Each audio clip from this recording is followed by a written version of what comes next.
ये होर्डिंग जो आपको दिख रहा है ये आधा है, इसके ऊपर का जो पूरा का पूरा हिस्सा है वो हवाएं लेकर के उसको उड़ गई हैं, यानी नुकसान ही नुकसान। सबसे पहली चीज ये। दूसरी चीज आप देखें तो आपको आश्चर्य होगा और आपको इस बात का अंदाजा होगा कि आखिर बिप्रोजॉय की जो ताकत है वो कितनी है। ये देखिए पूरा होर्डिंग जमींदोज हो गया है। और आपको मैं बताना चाहूंगा कि ये कोई छोटा मोटा होर्डिंग नहीं है। ये देखिए ये जो होर्डिंग है ये पूरा लोहे का है। जी हां, ये लोहे का होर्डिंग गिरा है। कम से कम 25 से 30 फीट बड़ा ये होर्डिंग, ये बिल्कुल पुख्ता हार्ड कोर ये लोहा है और इस लोहे जड़ से पूरा उखड़ करके गिरा है। तो जड़ से उखड़ गया और मैं मानता हूं कि इसका जो वेट होगा यानी लंबा 30 फीट है और कम से कम 10 फीट चौड़ा है, तो आप मान के चलिए कि ये 500 से 1000 किलो के आसपास इसका वेट होना चाहिए। और पूरा लोहे का। इधर देखिए अभी यहां पूरा जो डिस्ट्रक्शन है, तबाही के मंजर आपको यहां भी दिखेंगे। इतना बड़ा पेड़ टूट करके जमींदोज हो चुका है। इसके तना देखिए आप, इतने मोटे तने वाला ये पेड़ अगर इसे हिलाना भी चाहें तो ये हिल नहीं सकता। कम से कम 10 लोग भी अगर इसे हिलाएं तो ये अपनी जगह से शायद ही हिले। ये टूट कर ऐसे बिखरा है, ताश के पत्तों की तरफ बिखर चुका है। तो तस्वीरें हम आपको दिखा रहे हैं जहां तबाही का मंजर आप देख सकते हैं और देखिए कैसे अभी भी मूसलाधार बारिश का जो दौर है वो जारी है। और ऐसे में हमारे साथ भंवर पुष्पेंद्र भी आगे जुड़ेंगे, लेकिन अभी सिद्धार्थ पांड्या का रुख कर लेते हैं। सिद्धार्थ पांड्या हमारे साथ कच्छ से जुड़े हुए हैं। सिद्धार्थ, कल आपकी लाइव रिपोर्टिंग हम सब ने देखी और वाकई हैट्स ऑफ है आपको कि जिस मुश्किल हालात में आप सीधी तस्वीरें दर्शकों तक पहुंचाते रहे जोखिम लेकर के। लेकिन अगर अभी के हालात आप बता पाए, क्योंकि तबाही के मंजर तो हम देख रहे हैं, लेकिन मौसम कैसा अभी बना हुआ है और क्या अलर्ट मौसम विभाग की तरफ से किया गया है सिद्धार्थ? बिल्कुल, देखिए हम आपको बता दें कि इस वक्त हम मांडवी से लगभग 75 किलोमीटर दूर भुज में हैं। अब आप अंदाजा लगाइए कि हम मांडवी की बात कर रहे हैं, नलिया की बात कर रहे हैं, हम बात कर रहे हैं नारायण सरोवर की, या हम पिंगलेश्वर महादेव की बात कर रहे हैं जहां कल राकेश थे, हम द्वारका की बात कर रहे हैं। भुज पर इसका क्या असर हुआ है ये भी देखने को मिलता है। पूरा यहाँ पर वातावरण ओवरकास्ट है। सुबह से पासिंग शावर्स जिसे हम कहते हैं, लगातार रुक रुक कर बारिश होना, उसके साथ में थंडर स्टॉर्म्स लगातार होना, बिजली का कड़कना और हवाएं तो मतलब आप मान के चलिए कि परिस्थिति है। ये भुज एक शहर है। अब आप सोचिए एक शहर, अच्छी खासी आबादी वाला शहर, और शहर के बीच में इतना कंस्ट्रक्शन और उसके बीच में जो हवाएं चल रही हैं वो अभूतपूर्व हैं। देखिए शहर का कुछ नुकसान अगर मैं आपको बता पाऊं, ये देखिए इस तरह के होर्डिंग्स अगर आप देखेंगे ये टूट कर गिरे हैं। और सबसे अहम बात जो है, हम तो बार बार कह रहे हैं कि हवाएं तो चलती हैं, तेज हवाएं भी चलती हैं, पर ये देखिए ये 100 किलो के 300 किलो के जो बड़े बड़े होर्डिंग्स हैं, मेटल के होर्डिंग्स। अब आप सोचिए कि अगर ये गिरे किसी के आसपास कुछ भी क्षति हो तो किसी की बचने की कोई संभावना ही नहीं है। और सबसे बड़ी बात, कच्छ एक ऐसा क्षेत्र है, हमें यह भी समझना होगा, कच्छ चूंकि एक पूरा रेतीला इलाका है, यहाँ की जो जमीन है सॉल्ट ओरिएंटेड जमीन है। देश का 60%, 60% जो सॉल्ट होता है वो यहीं से इसी धरती से निकलता है। यानी देश को सॉल्ट देने का काम कच्छ करता है। गुजरात का 1/3 हिस्सा है। और पीछे अगर आप देखें यहाँ पे जो पेड़ होते हैं, मैं आपको बताऊं ये वैसे पेड़ नहीं है अमूमन जो हमें शहर में मिलते हैं।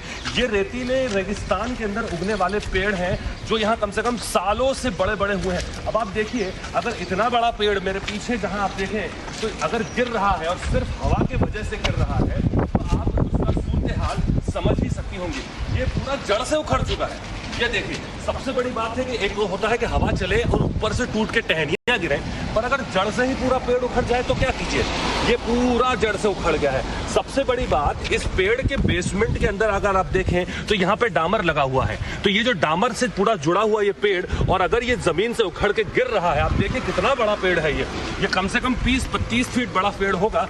और इस पेड़ की टहनियां देखिए, इस पेड़ की ग्रेविटी देखिए, इस पेड़ को देखिए कितना विशालकाय ये पेड़ है। अब ऐसे हजारों पेड़ गिरे हैं। तो जो बातें हम बार बार टाइम्स नाउ नवभारत पर बता रहे हैं, जो हमने पहले से ही कहा था, हम सभी लोग ये कह रहे हैं कि जो हवाओं की गति है वो 70-80 नहीं, कल चली गई थी 120-125 के आसपास। और उसी एवरेज हवा स्पीड जो कल रही है लैंडफॉल के बाद में, वो अब 90 से लेकर के 115 के बीच में चलती रही है लगातार। अभी भी एवरेज हवा स्पीड यहाँ जहाँ मैं खड़ा हूँ वो लगभग 60-65 किलोमीटर के आसपास चल रही हैं।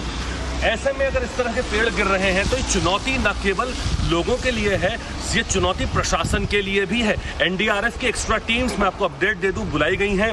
सबसे बड़ी बात यह है कि अब कांग्रेस के नेता भी यहाँ आना शुरू हो जाएंगे, तो यानी इसके ऊपर राजनीति भी शुरू हो जाएगी। कांग्रेस की एक टीम आज कच्छ आएगी, ऐसी संभावना व्यक्त की जा रही है। गुजरात प्रदेश कांग्रेस की टीम, शक्ति सिंह गोहिल चूंकि नए प्रदेश अध्यक्ष बने हैं तो उनको भी आना है, वे सब यहाँ पे आज आएंगे और वे यहाँ पे आकर के किस तरह से क्या बात करते हैं वो तो देखना होगा। पर हम तबाही की बात कर रहे हैं, ओवरकास्ट मौसम है, लगातार बारिश हो रही है। हम देख पा रहे हैं आपके पीछे कि अब इक्का दुक्का लोग ही नजर आ रहे हैं। अभी भी लोगों को घरों के अंदर रहने की सलाह दी गई है। सिद्धार्थ, में लौटूंगी आपके पास। भंवर पुष्पेंद्र भी हमारे साथ जामनगर से जुड़ गए हैं। भंवर का रुख कर लेते। भंवर, वहां पर क्या तस्वीर नजर आ रही है?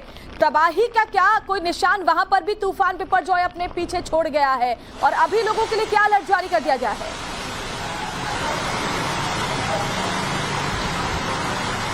जी बिल्कुल, अलर्ट जारी किया गया और मैं आपको बता दूं कि रात को करीब 100 के आसपास पेड़ पूरे जामनगर इलाके में गिरे हैं, जो जामनगर जिले की टेरिटरी है उसमें, लेकिन रातों रात टीमों ने हटा दी हैं। 5 टीम स्पेशली लगाई गई हैं और आपको मैं मंजर इधर दिखा सकता हूं कि देखिए जिस तरीके से तबाही का यहाँ आलम हुआ है उससे अंदाजा लगाया जा सकता है कि किस तरीके से इस तूफान से लोग भयभीत हैं। और अभी भी बारिश का दौर लगातार जारी है, बहुत तेज बारिश और हवाएं आप देख सकते हैं कितनी तेज हवाएं यहाँ पर चल रही हैं, तेज बारिश हो रही है। लोग इधर से उधर निकलने से कतरा रहे हैं। चेतावनी जारी की गई है कि कोई बाहर नहीं जाए। यहाँ कुछ लोग मौजूद हैं, देखिए उनसे मैं बात कर सकता हूँ। एक पुलिया के नीचे यहाँ सहारा लिया हुआ है और वहाँ जो लोग हैं उनसे मैं बात करने की कोशिश करूंगा। यहाँ देखिए ये कुछ लोग हैं। क्या बहुत बारिश हो रही है अभी? नहीं, बहुत बारिश है, बहुत बारिश है। इधर बहुत पेड़ भी गिर गए हैं। हाँ, और बहुत बारिश है, काफी छोटे झुपड़े उसको भी नुकसान हुए हैं। हाँ। उसके पत्रे सब उड़ गए हैं। मैं देख रहा हूँ कुछ चादर वगैरह भी उड़ गए हैं। नहीं, बहुत कुछ नुकसान है। जैसे वो छोटे छोटे झुपड़े होते हैं उसको तो बहुत नुकसान होता है। बहुत नुकसान है। हाँ। अच्छा, अभी बरसात बहुत है तो कैसे बच रहे हैं, कैसे क्या कर रहे हैं? वो पुल के नीचे खड़ा है। हाँ। अभी तो अच्छा, बाहर निकलने को तो मना किया प्रशासन? किया है। वो पवन बहुत है ना कि बाहर कैसे निकलेगा पब्लिक। हाँ। वो जानवा गिर गया और झुपड़ा भी पड़ गया। हाँ। और बारिश में तो कोई बाहर नहीं निकल सकते। कोई बाहर नहीं निकल सकते। ये देखिए, ये तो पूरा रेन कोट पहन करके जा रहे। कहाँ जा रहे थे?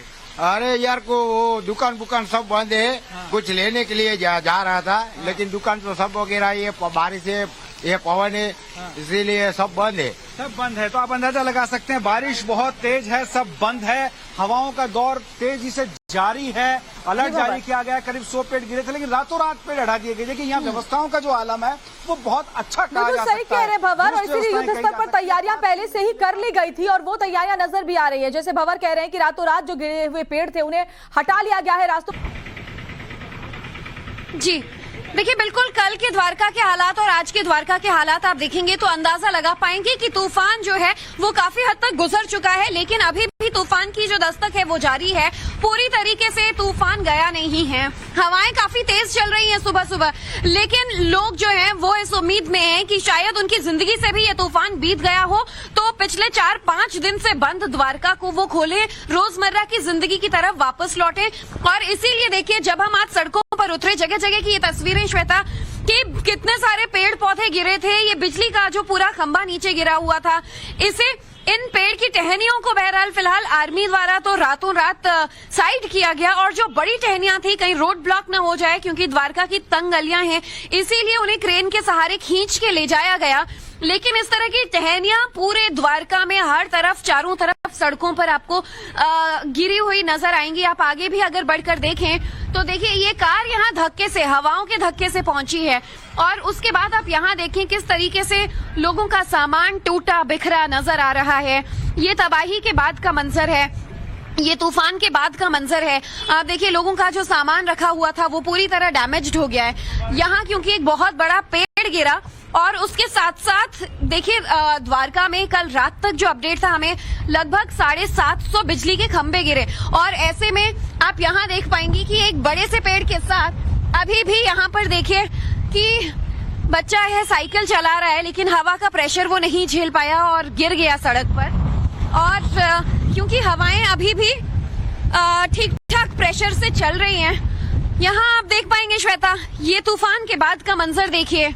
एक बड़ा पेड़ यहाँ भी गिरा नजर आ रहा है, तो साथ ही बिजली का एक पोल, थोड़ा आगे आके बिजली का पोल दिखा दीजिए, इधर आ जाइए प्लीज। अच्छा, चल नहीं पा रहे हैं, कैमरामैन कह रहे हैं। यानी कि देखिए हवाओं का अभी जो भी बहुत प्रेशर तेज है है वो जो है, कि अभी बना हुआ है। ये बिजली की तारें हैं जिसमें से बिजली काट दी गई है। पूरी रात द्वारका में बिजली नहीं थी, हमें भी बिना बिजली के ही रहना पड़ा। और ऐसे में ये वो बिजली का पोल है जो हम आपको दिखा रहे हैं। ये कल रात यहाँ बहुत जोर से गिरा था और उसके बाद आप देखिए कि पूरे द्वारका में बिजली काट दी गई थी। और ये पोल जो है ये सेना द्वारा, आर्मी द्वारा तुरंत वक्त रहते हटाया गया क्योंकि ये रोड के बीचों बीच गिरा था।